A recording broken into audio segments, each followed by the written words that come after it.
Hello. नमस्कार साथियों। मैं रविकांत आप लोग के सामने आज कुछ बात बताने का प्रयास करूँगा। एक्चुअली आज जो बातचीत है वो इस तरीके से इस चीज़ को देखिए कि अभी हमारे आसपास कई ऐसे महत्वपूर्ण चीज़ें हो रही है जो हमें जानकारी तक नहीं है। अब ये जो चीज़ें हैं ये हम इसलिए बोल रहे हैं कि शायद हो सकता है कि कई लोगों को जानकारी हो, लेकिन हम उस चीज़ पे ध्यान नहीं दे पा रहे हैं। ध्यान नहीं देने का इट सेंस है कि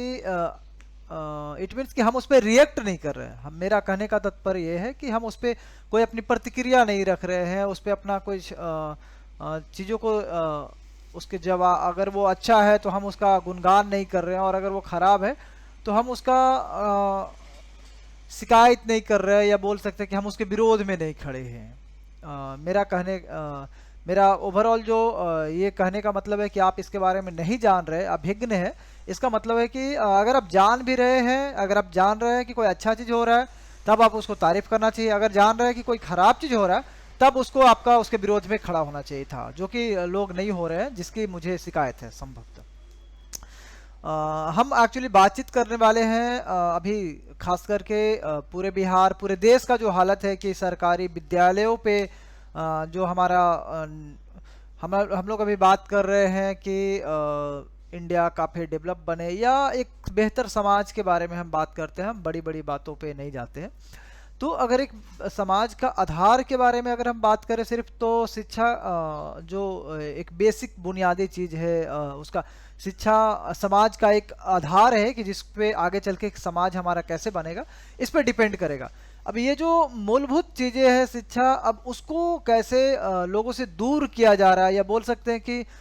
लोगों की पहुंच जितनी अच्छी और होनी चाहिए थी, पहले कम से कम लोगों तक स्कूल था, पहुंच थी, अब उसे और बेहतर करना था, उसको और बेहतर क्वालिटी एजुकेशन देना था। चाहे वो सरकारी विद्यालय की मेनली हम लोग बात कर रहे हैं, चूंकि प्राइवेट विद्यालयों की बात इसलिए भी नहीं हो रही है क्योंकि कई लोगों के पहुंच से अभी भी प्राथमिक जो प्राइवेट स्कूल है वो बाहर है। तो हम लोग मेनली जो बात करने वाले हैं वो सरकारी विद्यालय के स्तर पे बात कर रहे हैं। और सरकारी विद्यालय में जहाँ और उसकी गुणवत्ता सुधार हेतु काम होना चाहिए था, उसके लिए चाहे बिल्डिंग की आवश्यकता हो या टीचर की आवश्यकता हो, या फिर जो टीचर वहाँ पे अवेलेबल है और बेहतर पढ़ाई नहीं हो रही, उसके लिए बेहतर कंटेंट बनाने की ज़रूरत हो, टीचर की ट्रेनिंग की ज़रूरत हो। तो इन सब अलग अलग तमाम कई तरह के समस्याएं पहले से खड़ी थी, जिस पे काम करने का ज़रूरत था, ताकि बच्चों को एक बेहतर शिक्षा मिल सके और उस पर बच्चों को बेहतर शिक्षा मिल सके, ताकि हमारा वो जो लोगों का सामने कई सामाजिक समस्या जो है उसके सामने वो थोड़ा उस पर खरा उतरे। लेकिन अभी अगर हम लोग वर्तमान कुछ समय की बात करेंगे, तो अगर आपने थोड़ा गौर किया हो तो कई सारे सरकारी विद्यालय बंद हो गए हैं। जी हाँ, सही सुन रहे हैं आप। कई सारे सरकारी विद्यालय पूर्णतः बंद हो गए हैं, और कुछ सरकारी विद्यालय को शिफ्ट करके एक जगह से दूसरी जगह दूसरे विद्यालय के साथ उसको मर्ज कर दिया गया है। उसके पीछे सरकार का कहना है कि वैसा विद्यालय जहाँ पे जिसका भवन अपना नहीं है, भवनहीन है, या उसका जर्जर भवन है, तो वैसे विद्यालय को वहाँ से शिफ्ट करके 1-2 किलोमीटर के पास का जो स्कूल था वहाँ पे उसको मर्ज कर दिया गया, उसके साथ वहाँ पे चल रहा है। या तो वो वहाँ पे एक ही टाइम पे चल रहे हैं, या फिर अलग अलग टाइम के आधार पे दो शिफ्ट में भी चल रहे होंगे। हो सकता है कोई विद्यालय सुबह के टाइम में चल रहा होगा और कोई विद्यालय दोपहर वाले टाइम में चल रहा होगा। तो ये कमोबेश स्थिति कई जगह आपको देखने को मिलेगा। अगर हम आंकड़ा की बात करेंगे, तो सरकारी जो एक आंकड़ा है उसके हिसाब से लगभग 2000 स्कूल ऐसे हैं बिहार में, सिर्फ बिहार की बात कर रहे हैं हम। 2000 ऐसे विद्यालय हैं जिसकी ये संख्या है।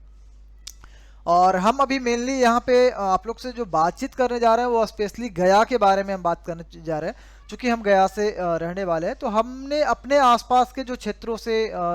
आसपास के जो क्षेत्रों में जो हमने महसूस किया है कि हम अगर सिर्फ गया में बात करेंगे, तो लगभग 40 से अधिक विद्यालय बंद हो गए हैं। जी हाँ, 40 से अधिक विद्यालय लगभग बंद हो गए हैं। तो ये जो स्थिति है, ये सबसे पहले समझना है कि सरकार विद्यालय बंद क्यों कर रही है, और दूसरा कि आखिर विद्यालय बंद हो रहे हैं तो उससे किस पे प्रभाव पड़ेगा और कैसा प्रभाव पड़ेगा। अच्छा प्रभाव पड़ेगा, खराब प्रभाव पड़ेगा, या अच्छा प्रभाव होगा तो क्या होगा, और बुरा हो रहा है तो क्या हो रहा है, और ये किसके साथ हो रहा है, ये भी चीज़ों को हम लोग गौर करेंगे। तो अगर हम बात करें मेनली कि अगर स्कूलें बंद हो रही है उससे क्या फर्क पड़ेगा, तो सबसे पहले बात अगर हम बात करेंगे खास करके ये जो विद्यालय बंद हो रहे हैं वो प्राइमरी विद्यालय है जो बंद हो रहा है। वहाँ पे अलग अलग संख्या है, कई जगह ऐसे विद्यालय हैं जहाँ पे बच्चों की संख्या ही काफ़ी कम थी, कई जगह थे जहाँ पे भवन नहीं था या बिल्डिंग खराब था तो एक जगह से दूसरे जगह चला गया।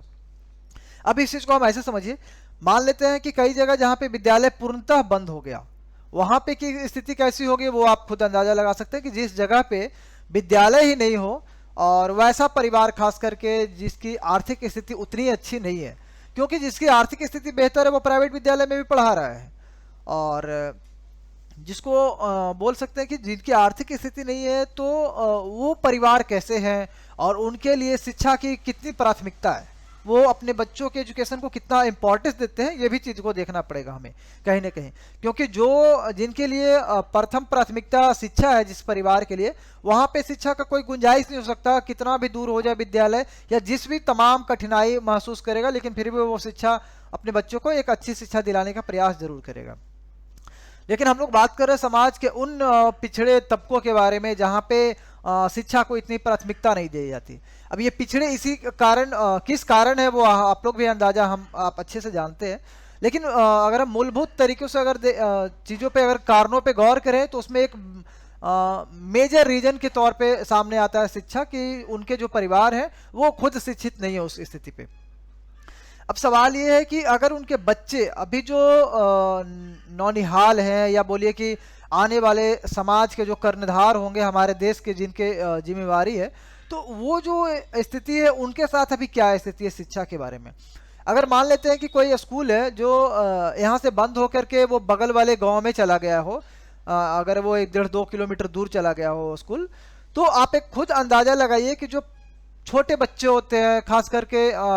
सरकारी विद्यालय में जाने वाले पहले कक्षा के बच्चे, जो कि क्लास 6, उनका अगर सरकार के हिसाब से अगर देखिएगा तो लगभग 6 साल की उम्र में उसकी पहली कक्षा में नामांकन होता है। तो आप इस चीज को खुद ही देखिए कि एक 5-6 साल का बच्चा क्या वो 2-3 किलोमीटर दूर विद्यालय जा सकता है, या फिर खुद उसके परिवार वाले उतने छोटे बच्चों को उतने दूर विद्यालय भेज पाएंगे या उसमें कंफर्टेबल महसूस करेंगे। और अगर उतना दूर अगर विद्यालय है और अगर मतलब उनकी स्थिति क्या है, सवाल यह है कि अगर वो विद्यालय जाते हैं तो किस तरह की कठिनाई महसूस हो रही होगी, अगर नहीं जाते हैं वैसे बच्चों के साथ क्या हो रहा है, उसके लिए सरकार क्या कर रही है, क्योंकि जो बच्चे विद्यालय ही नहीं जाएगा फिर तो वो नहीं पढ़ पाएंगे ना। और मान लेते हैं कि अगर कोई छोटा क्लास में नहीं पढ़ता, 1-2 में वो नहीं पढ़ने जाता है और बाद में वो 8-9 साल का हो जाता है, और 9 साल का बच्चा अगर पहली कक्षा में जा रहा है पढ़ने, तो आप सोच लीजिए कि फिर उसकी क्या स्थिति होगी, उसकी मनोदशा क्या होगी, क्लास में वो कैसा महसूस करेगा। क्या वो आपको लगता है कि आगे अपना एजुकेशन कंटिन्यू करेगा या नहीं करेगा? ये तमाम कई सारे सवाल हैं जिसपे बातचीत करने का जरूरत है और इसका समाधान निकालने की आवश्यकता है। अगर हम इस पे बात करें कि ये जो विद्यालय बंद हो रहा है ये आखिर क्यों, हम क्यों पे नहीं जा रहे हैं, हम इस पे जा रहे हैं कि आखिर विद्यालय बंद हो रहा है, इसका प्रभाव क्या होगा और समाज के लिए किस रूप में होगा, ये समाज के लिए लाभदायक है या फिर काफी घातक साबित होगा, और अगर घातक साबित होगा तो इसे कैसे ठीक किया जा सकता है, इसको कैसे कम किया जा सकता है, इस पे भी काम करने की जरूरत है। तो हम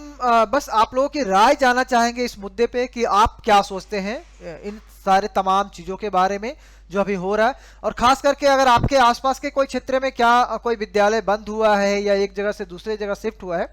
तो आपके यहाँ का क्या अनुभव रहा है वो भी थोड़ा साझा करें ताकि हम इन चीज़ों को और अच्छे से बेहतर समझ बना सके। ये हम जरूर चाहेंगे कि आप लोग भी इसमें